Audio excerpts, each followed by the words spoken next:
Lieutenant-colonel Bison, je suis le commandant des opérations de secours sur l'intervention de Saint-Chamas, l'usine recyclage. Un feu qui a commencé le 26 décembre et que nous ne pouvons pas éteindre de manière totale dans la mesure où environ 15 à 16 000 m3 de déchets restaient sous la structure du bâtiment. La structure a été dégagée des 2/3. Vous voyez derrière moi qu'il ne reste plus qu'un tiers du bâtiment qui est debout. Depuis la réparation du bassin de rétention, nous avons pu commencer aujourd'hui les opérations de noyage.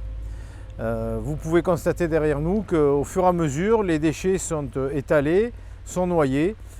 Maintenant, la difficulté qui va être principale pour les heures, voire les jours à venir, ça va être l'évacuation de ces déchets. Dans la mesure où nous avons très peu de zones disponibles pour procéder au noyage. Nous avons un fourgon incendie complet, plus complété par une 13 000.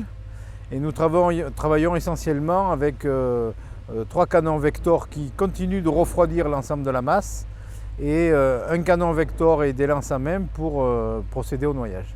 En termes de sécurité, déjà, on a équipé tous les gens de bottes de caoutchouc parce que nous ne sommes pas sur une opération dynamique d'un feu, d'une attaque de feu naissant.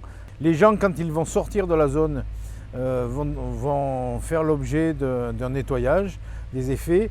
Et concernant les effets vestimentaires, ils seront envoyés directement en laverie en étant isolés dans des sacs afin de ne pas polluer nos engins et afin aussi que ces effets soient rapidement remis à neuf.